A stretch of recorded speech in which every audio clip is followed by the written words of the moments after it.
ये रूस का ऐसा ब्रह्मास्त्र है जो आज तक नहीं चला, लेकिन डर है कि अब वो चल सकता है।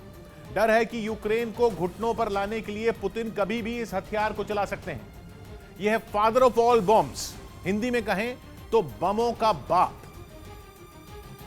जो अगर रूस ने चला दिया तो यूक्रेन का काम तमाम हो सकता है। दुनिया के नक्शे से उसका वजूद भी मिट सकता है। रूस का यह ब्रह्मास्त्र फादर ऑफ ऑल बॉम्ब्स असल में बेहद खतरनाक TOS-1 मल्टीपल रॉकेट लॉन्चर है, जो जहां फट जाए वहां तबाही मचा देता है।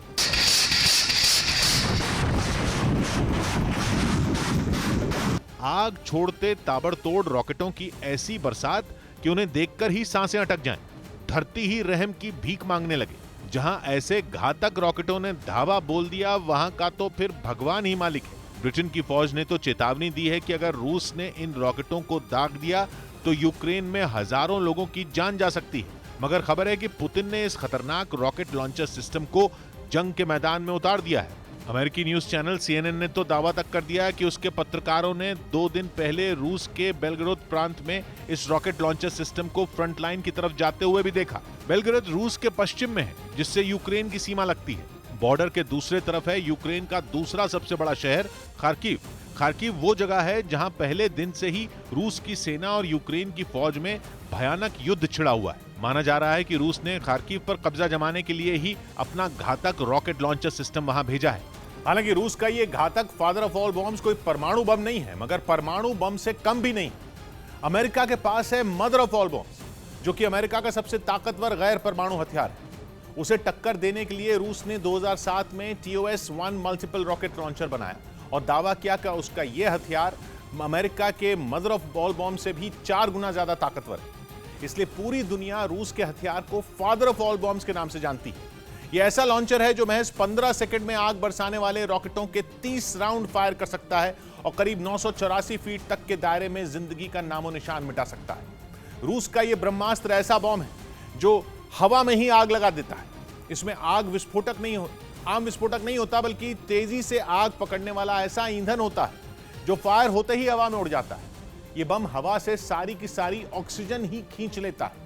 इससे एक वैक्यूम सा बन जाता है और फिर ऐसा ताकतवर धमाका होता है जो परमाणु बम विस्फोट से बस 1 नंबर ही नीचे होता है। फादर ऑफ ऑल बॉम्ब्स के विस्फोट से आग का विशाल गोला उठता है, जिससे इतनी भयानक गर्मी पैदा होती है कि उसे सहना नामुमकिन होता है।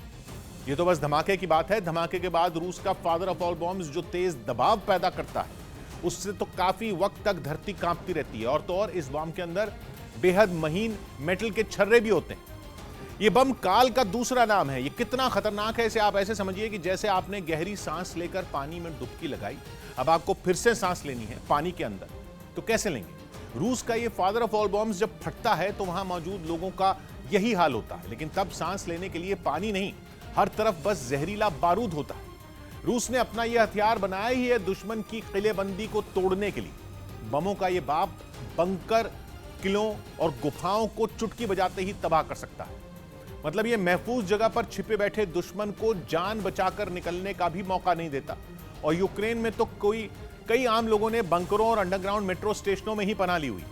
दावा तो यह भी है कि father of all bombs underground बंकरों में मौजूद सारी ऑक्सीजन भी खत्म कर सकता है। यानी भले ही लोग हवाई हमलों से बचने के लिए जमीन के अंदर छिप जाएं, वहां भी फादर ऑफ ऑल बॉम्ब्स उनका काल बनकर टपक पड़ता है। इसके विस्फोट से इंसान की हड्डियां टूट सकती हैं, उसकी आंखें निकल सकती हैं, कान के पर्दे फट सकते हैं और तो और शरीर के अंदरूनी अंग तक अपनी जगह से हिल सकते हैं। यहां तक कि रूस का फादर ऑफ ऑल बॉम्ब्स लोगों के फेफड़ों में मौजूद ऑक्सीजन तक खींच लेता है, यानी इंसान के अंदर सांस तक नहीं बचती। इतनी दर्दनाक मौत रूस के फादर ऑफ ऑल बॉम्ब से कोई नहीं बचा सकता, कोई नहीं। इससे बचाने के लिए कोई भी देश न तो कोई टैंक बना पाया है, ना कोई कवच बना पाया है, अमेरिका भी नहीं।